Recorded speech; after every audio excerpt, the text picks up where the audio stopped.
Good day everyone, welcome to Transmission Media and Antenna System. I am Romeo John Peñamora from EK31 under College of Engineering and Technology. I am going to discuss the concept of Agile beamforming. First is introduction. System development methodology refers to a standard process followed in an organization to conduct all the steps necessary to analyze, design, implement, and maintain information systems.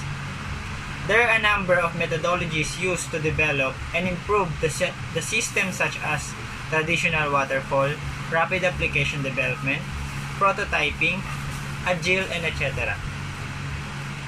However, this paper focuses only on the Agile methodologies and their specific techniques, people's perspective, and the best practice.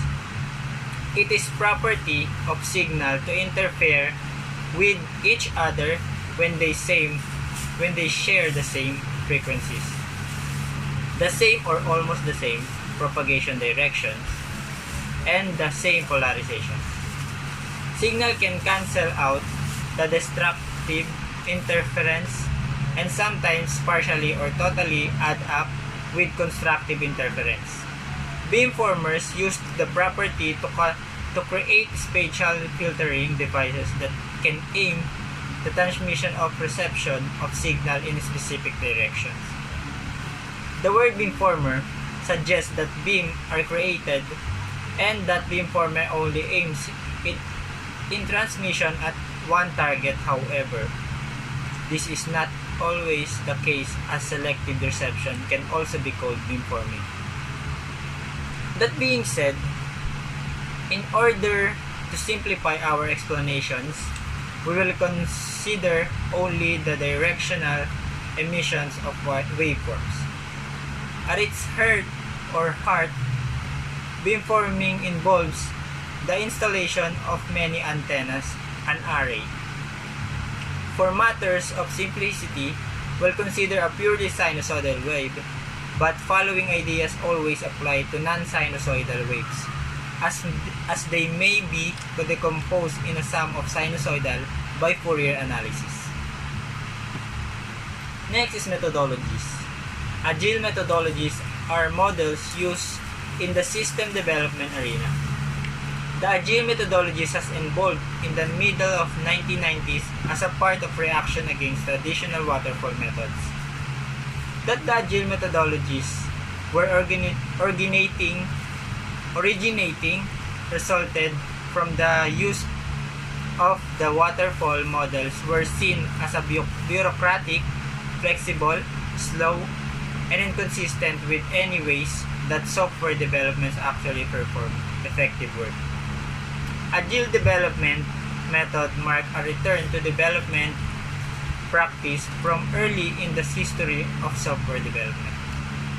Agile method is a software development method that is people-focused, communications-oriented, flexible, ready to adapt expected change at any time, speedy, encourage rapid and iterative development of the product in small releases, lean, focuses on shortening time frame and cost on an improved quality, response, reacts appropriately to expected and unexpected changes, and leaning focuses on improvement during and after productive development. Next is principles. What the originators of the Agile practice held in common was a set of values they jointly published as the Manifesto of Agile for Agile software development. The 12 key points defined in the Agile Manifesto are: first is satisfy customer through early and continuous increments. Second is deploy first increment within couple of weeks and the whole software within couple of months. Next is customer and Agile terms must work jointly daily throughout the project. The fourth is Agile team and customer must have the face-to-face meeting. Fifth is welcome requirements even in a late phases of the system development, trust and respect must be maintained among Agile team's members. Next is velocity of the project must be measured after delivery of each increment. Next is emphasis should be on a good design to increase agility. And next is best architecture and design always come out from self-organization. Adjust and tune according to the situation. 11. Full development process must follow keep it simple principle. And the last is Agile projects need consistent work until competitions. The most important of this principle is the most efficient and effective method of conveying information to and within the development team is face-to-face conversation. The below figure shows the step in Agile methodologies with focus on iteration and adaptable to change. This figure shows the process of changing. Next is specific Agile software method. There is a number of specific Agile development methods widely used today. Sometimes, people refer to Agile software method as Agile techniques. Some popular Agile techniques are such as Scrum, Extreme Programming, Crystal Adaptive Software Development, Lean Software Development, and etc. The Agile methodologies differ in an approaches to software development and management they propose. Some Agile methods focus some more extensively on project management and collaboration practice such as Scrum, Adaptive Software Development, or ASD, and Lean Development. However, some Agile methods concentrate heavily on software implementation practices such as in Extreme Programming or XP, Agile Modeling or AM, and Feature-Driven Development or FDD. This paper focuses only some several specific techniques which is Scrum, Extreme Programming, and Adaptive Software Development. First is a Scrum. Scrum was applied in 1990s by Ken Swaber and Mike Didler. It is an Agile, iterative, incremental developing method which assumes that changes and chaos exist through entire life cycle of the project and attempt to solve this problem. Scrum is designed to apply the energy, focus, clarity, and transparency to project teams' development software systems. It allows teams to operate in close proximity to foster rapid system evolution. The figure shown below is the process, shows the process of Scrum. Next is Extreme Programming or XP. Extreme Programming is one of the most widely adopted Agile methodologies. The XP methodologies was created by Kent Beck. The XP improves a software project in 4 essential ways, which are communication, simplicity, feedback, and courage.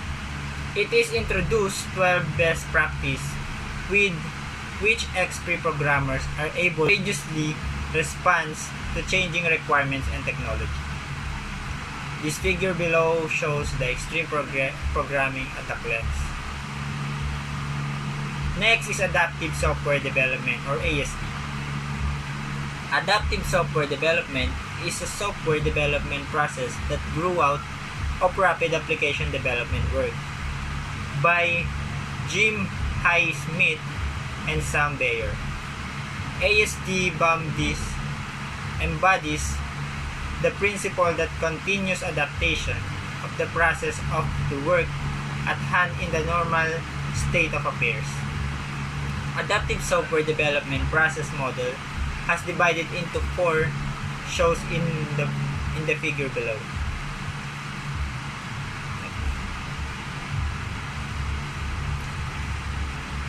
These are the summary.